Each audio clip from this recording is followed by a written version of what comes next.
भक्तामरक्षतमौलिमणिप्रभाणा मुद्योतकन्दलितपापतमो वितानम् सम्यक् प्रणम्य जिनपादयुगयुगादा वालम्बनं भवजले पतताञ्जनानाम् यः संस्तुतः सकलवाङ्मयतत्त्वबोधा दुद्भूतबुद्धिपटुभिः सुरलोकनाथैः स्तोत्रैर्जगत्त्रितयचित्तहरैरुदारैः स्तोष्ये किलाहमपि तं प्रथमं जिनेन्द्रम् बुद्ध्या विनापि विबुधार्चितपादपीठ स्तोतुं समुद्यतमतिर्विगतत्रपोऽहम्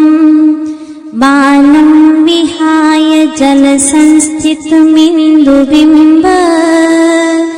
मन्यः क इच्छति जनः सहसा ग्रहीतुम् वक्तुं गुणान् गुणसमुद्रशशाङ्ककान्तान् कस्ते क्षमः सुरगुरुप्रतिमो विबोध्या कल्पान्तकालपवनोद्धतनक्रचक्रम् को वा तरीतुमलमम्बुनिधिं भुजाभ्याम् सोऽहं तथापि तव भक्तिवशान्मुनीश कर्तुंस्तवं विगतशक्तिरपि प्रवृत्तः प्रीत्यात्मवीर्यमविचार्य मृगो मृगेन्द्रम् नाभेति किन्निज शिशोः परिपालनार्थम् अल्पश्रुतं श्रुतवतां परिहासधाम त्वद्भक्तिरेव मुखरीकुरुते बलान्मा यत्कोकिलः किल मधौ मधुरं विरोति तच्चाम्रचारुकलिकानि करैकहेतुः त्वत्संस्तवेन भवसन्तति सन्निबद्धम् पापं क्षणात् क्षयमुपैति शरीरभाजाम् आक्रान्तलोकमलिनीलमशेषु माशु सूर्यांशुभिन्नमिव शार्वरमन्धकारम् मत्वेति नाथ तव संस्तवनं मयेद मारभ्यते तनुधियापि तव प्रभावा चेतो हरिष्यति सतां नलिनी दलेषु मुक्ता फलद्युतिमुपैति ननूदबिन्दुः आस्तान्तवस्तवनमस्तसमस्तदोषम् त्वत्सङ्कथापि जगतां दुरितानि हन्ति दूरे सहस्रकिरणः कुरुते प्रभैव पद्माकरेषु जलजानि विकासभाण्डे नात्यद्भुतं भुवनभूषण भूतनाथ भूतैर्गुणैर्भुवि भवन्तमभीष्टुवन्तः तुल्या भवन्ति भवतो ननु तेन किं वा भूत्याश्रितं य इह नात्मसमं करोति दृष्ट्वा भवन्तमनिमेषविलोकनीयम् नान्यत्र तोषमुपयाति जनस्य चक्षुः पीत्वा पयः शशिकरद्युतिदुग्धसिन्धोः क्षारञ्जलं जलनिधेरसितुं कैच्छे यैषान्तरागरुचिभिः परमाणुभिस्त्वम् निर्मापितस्त्रिभुवनैकललाभूत तावन्त एव खलु ते प्रणवः पृथिव्याम् यत्ते समानमपरं नहि रूपमस्ति वक्त्रं पते सुरनरोरगनेत्रहारी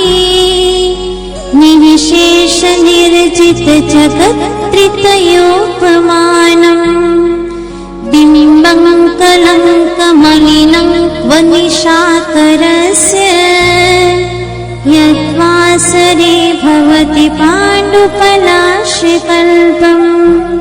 सम्पूर्णमण्डलशशाङ्ककलाकलाप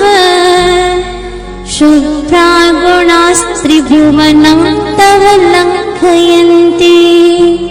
ये संश्रितास्त्रिजगदीश्वरनाथमेकम् कस्तान्निवारयति सञ्चरतो यथेष्टम् चित्रं किमत्र यदि ते हृदशाङ्गनाभिर्नीतं मनागपि मनो न विकारमार्गम्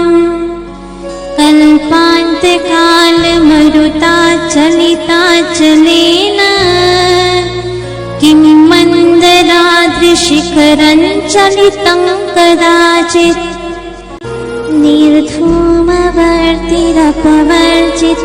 निर्धूमवर्तिरपवर्जिततैलपूरः कृत्स्नं जगत्त्रयमिदं प्रकटीकरोषि गम्यो न जातुमरुताञ्चलिताचलानां दीपोपरस्त्वमसि नाथ जगत्प्रकाशः नास्तं कदाचिदुपयासि न राहुगम्यः स्पष्टीकरोषि सहसा युगपज्जगन्ति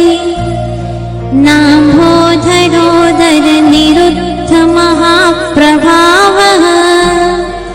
सूर्यातिशायि महिमासि मुनीन्द्रलोके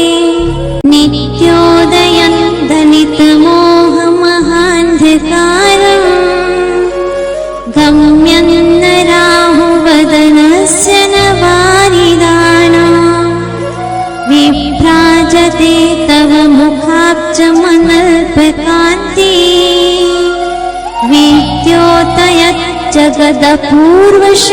विद्योतयज्जगदपूर्वशशाङ्खबिम्बम् केशार्वरीषु शशिनानि विवस्वता वा युष्मन्मुखेन्दुदलितेषु तमःसु नाथ निष्पन्नशालि वनशालिनि जीवलोके कार्यं कियज्जलधरे जलभारनम्रे ज्ञानं यथा वै विभाति कृतावकाशम् नैवं तथा हरिहरादिषु नायकेषु तेजोस्फुरन् मणिषु याति यथा महत्त्वम् नैवं तु काचशकले किरणाकुलेऽपि मन्ये वरं हरिहरादय एव दृष्टा दृष्टेषु येषु हृदयं त्वयि तोषमेति किं वीक्षितेन भवता भुवि येन नान्यः कश्चिन्मनो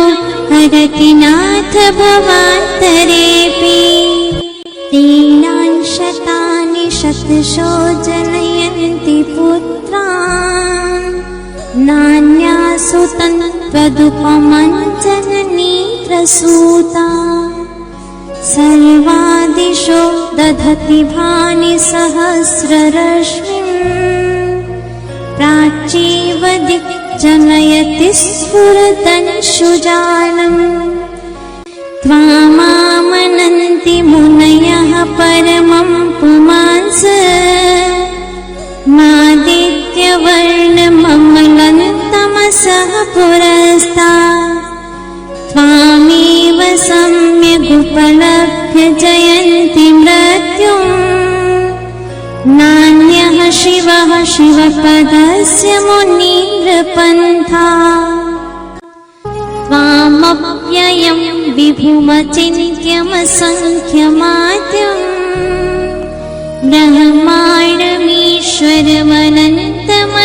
ब्रह्माण्डमीश्वरमनन्तमनङ्गकेतुम्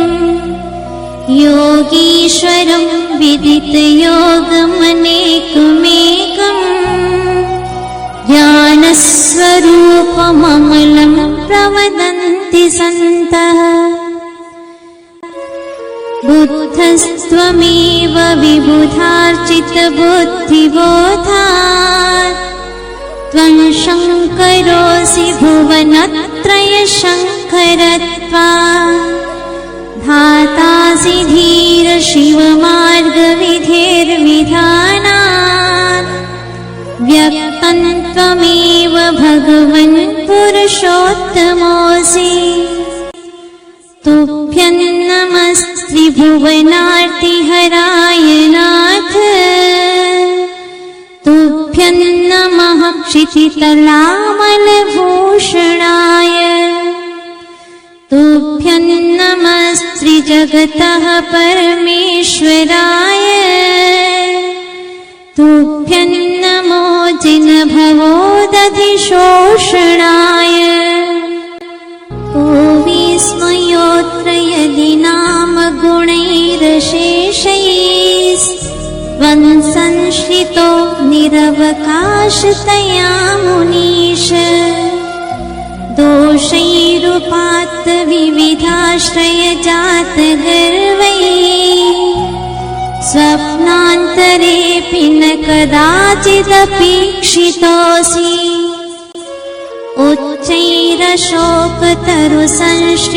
उच्चैरशोकतरुसंश्रितमुन्मयोऽघ मा भाति रूपममलं भवतो नितान्तम् स्पष्टोल्लसत्किरणमस्ततमोवितानम् बिम्बण्ड्रवेदिव पयोधर पार्श्ववर्ती सिंहासने मणिमयूखशिखाविचित्रे विभ्राजते तव वपुः कनकावदातम् बिम्बं वियत् विलसदंशुलतावितानम् तुङ्गोदयाद्रिशिरसीव सहस्ररश्मिः कुन्दावदात चलचामरचारुशोभम् विभ्राजते तव वपुः कलथौतकान्तम् उद्यच्छ शाङ्कशुचिनिर्झरवारिधार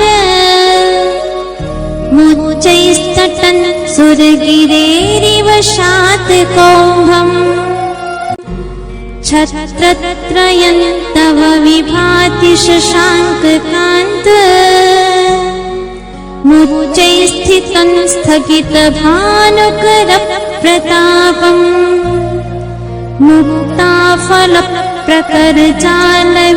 मुक्ताफलप्रकरजालविवृद्धशोभम् प्रख्यापयत् त्रिजगतः परमेश्वरत्वम्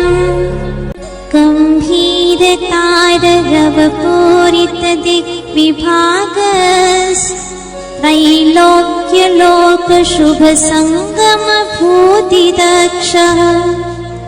सद्धर्मराज जय घोषण घोषकः सन् खेतुन्दुभिर्धनति ते यशसः प्रवादी मंदार सुंदर नमेरु सुपारिजात संतानकारी कुसुमोत्कर वेष्टिरोत्था गंधोद बिंदु शुभमंद मरुत्प्रपाता दिव्यादिव पतति ते वचसान्ततिर्वा शुम्भप्रभावलय भूरि विभोस्ते लोकत्रये द्युतिमतां द्युतिमाक्षिपन्ति प्रोद्यत्तिवाकर निरन्तर भूरि संख्या दीप्त्या जयत्यपि निशामपि सोम सौम्या स्वर्गापवर्गगममार्गविमार्गणेष्ट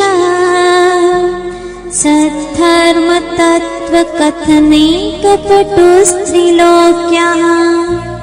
दिव्यध्वनिर्भवति ते विशदार्थ सर्व भाषा स्वभाव परिणाम गुणै प्रयोज्यः उन्नित्र हेम नव पंकज पुंज कांति पर्युल्लसन्नख मयूख शिखाभिरामो पादौ पदानि तव यत्र जिनेन्द्रदत्तः पद्मानि तत्र विबुधाः परिकल्पयन्ति इत्थं यथा तव विभूतिरभुज्जिनेन्द्र धर्मोपदेशन विधो न तथा परस्य यादृक् प्रभा दिनकृतः प्रहतान्धकारा तादृक् कुतो ग्रहगणस्य विकासिनोऽपि चोतन्मदा विलविलोलकपोलमूल मत्तभ्रमत्भ्रमरनाद विवृद्धिकोपम् ऐरावताभमिभमुत्थतमापतन्तम् दृष्ट्वा भयं भवति नो भवदाश्रितानाम्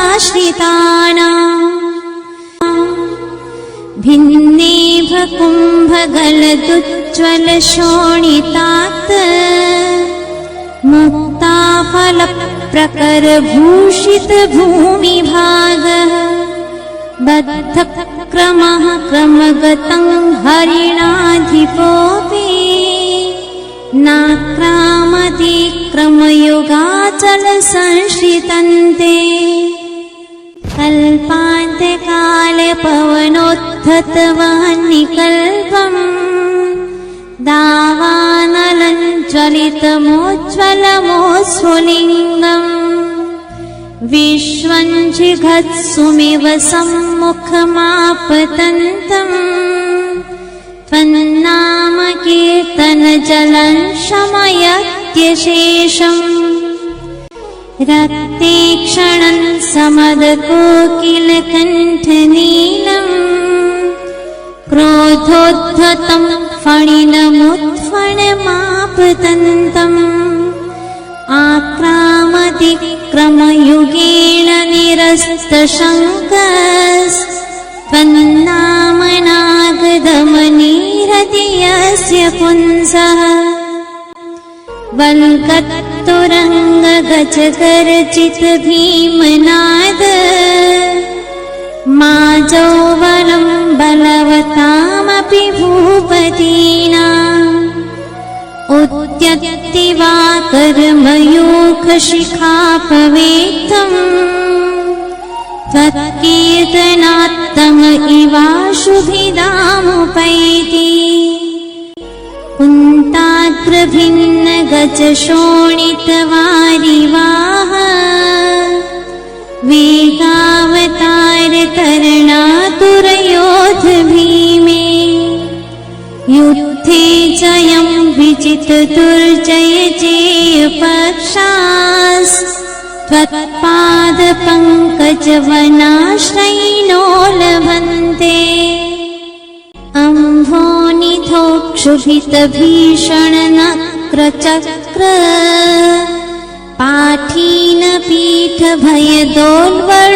पाठीनपीठभयदोल्बणवाडवाग्नो रङ्गत्तरङ्गशिखरस्थितयान् पात्रास् त्रासं विहाय भवतः स्मरणाद् व्रजन्ते उद्भूतभीषणजलोदरभारभूम्नः शोच्यान्दशामुपगताश्च्युतजीविताशाः त्वत्पादपङ्कजरजोऽमृतदिग्धदेहा मर्त्या भवन्ति मकरध्वजतुल्यरूपाः आपादकण्ठमुरुशङ्खलवेष्टिताङ्गा गाढं बृहन्निगडकोटिनिकृष्टजङ्घा त्वन्नाममन्त्रमनिशं मनुजाः स्मरन्तः सद्यः स्वयं विगतबन्धभया भवन्ति मत्तत्विपेन्द्रमृगराजदवानलाहि सङ्ग्रामवारिधिमहोदरबन्धनोत्थम् तस्याशुनाशमुपयाति भयं भियेव यस्तावकंस्तवमिमं मतिमानधीते स्तोत्रस्रजन्तव जिनेन्द्रगुणैर्निबद्धा भक्त्या मया विविधवर्णविचित्रपुष्पा धत्ते जनोय इह कण्ठगता मजस्रम् तं मानतुङ्गमवशासमुपैति लक्ष्मीः